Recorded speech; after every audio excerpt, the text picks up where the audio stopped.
Hello students, a very good morning. I am your teacher from Sanskriti Gurukulam School. How are you students? I hope you all are fine. Today I am going to take up subject Mahabharat कथा। हिंदी की महाभारत कथा का आज हम पहला chapter पढ़ेंगे जिसका नाम है महाभारत कथा। चलिए बेटा, आप लोग अपनी अपनी बुक ओपन कीजिए, फिर मैं आपको समझाती हूँ।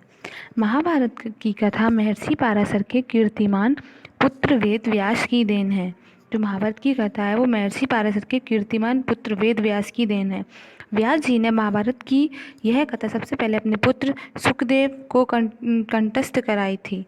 बाद में अपने दूसरे शिष्यों को मानव जाति में महाभारत की कथा का प्रसार महर्षि वंशपायन के द्वारा हुआ। वंशपायन व्यास जी एक प्रमुख शिष्य थे। ऐसा माना जाता है कि महाराजा परीक्षित के पुत्र जन्मेजय ने एक बड़ा यज्ञ किया।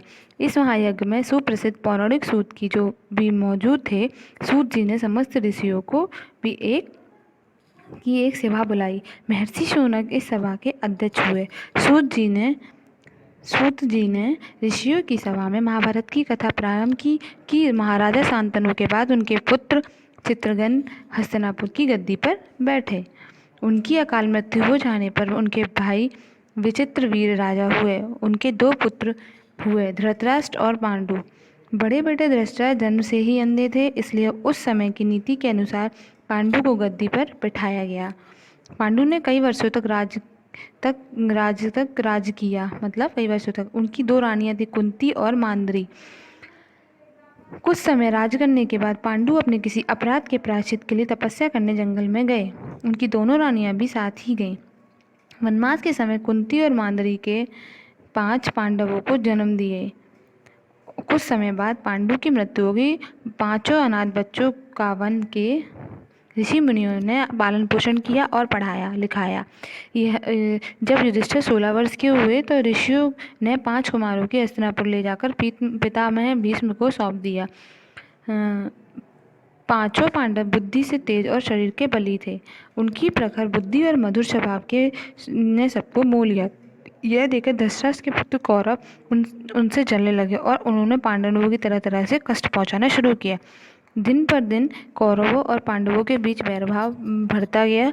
अंत में पितामह भीष्म ने दोनों को किसी तरह समझाया और उनके बीच संधि कराई। भीष्म के आदेश अनुसार कुरु राज्य के 2 हिस्से हो गए। कौरव हस्तिनापुर में ही राज करते रहे और पांडवों को एक अलग राज्य दे दिया गया, जो आगे चलकर इंद्रप्रस्थ के नाम से मशहूर हुआ। इस प्रकार कुछ दिन शांति रही। उन दिनों राजा लोगों के चौसर खेलने का आम रिवाज था। राज्य तक की बाजियां लगा दी जाती थी। इस रिवाज के मुताबिक एक बार पांडवों और कौरवों में चौपड़ खेला। कौरवों की तरफ से कुटिल शकुनी खेला। उधर उसने युधिष्ठिर को हरा दिया। इसके फलस्वरूप पांडवों का राज्य छिन गया और उनके 13 वर्ष का वनवास भोगना पड़ा। उसमें एक शर्त थी कि 12 वर्ष के वनवास के बाद 1 वर्ष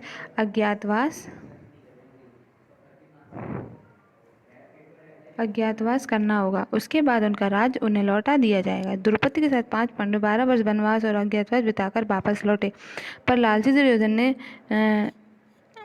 लिया हुआ राज्य वापस करने से इनकार कर दिया। अतः पांडवों ने अपने राज्य के लिए लड़ना पड़ा।